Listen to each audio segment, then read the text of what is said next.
conseillé mu teey rek parce que waa ji day sàcc bore bu gaaw la xam yow da ngay profité dox ci kawam rek pressing ko ses ko bu ñëwee nga jàpp ko. waaw parce que sànq dem ka laaj mu ne bu waa ji bëree mu daan ko bu xeexee mu dóor ko mu daan. waaw xam nga ñoom loolu la ñu mën a wax xam nga mer yi day nuy naxante mais combat bi combat la ci combat yi de li ci des nag dañu koy bàyyi ba ci kanam. dañu koy bàyyi ba ci kanam Kewel mber dàq ko bëre ci àdduna mën na bëre mën na xeex dama ko ne dalal rek teg ko ci yoon boo seeree fu ngeen jàppante bëre bi lu mu yàgg-yàgg bëre bu keek mbaam la mais bu ko parax-paraxee parce que da di mber mu gaaw.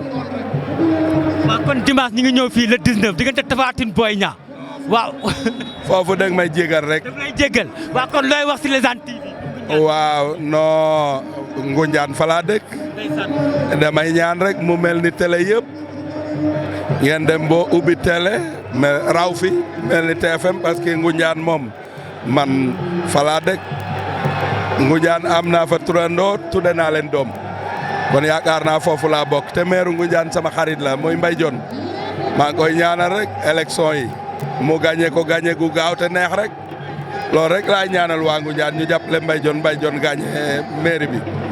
loolu laay sas waa Ngunjaan parce que dafa nekk sama xarit te dafa nekk nit ku baax te it seen télé bi dama bëgg Mbaye Dione jàpp ci jàppale leen sponsorisé leen di leen mayit ngeen di ko interviewé mu leen di booleeg ay kilifa ngeen dem di leen interviewé pour que ngeen am accès ci ñëpp ci kilifa yeeg ñëpp loolu laa koy ñaan moom laa koy digal mu jàppale leen Ngunjaan géppit jàppale ko Sénégal jëm ca kanam.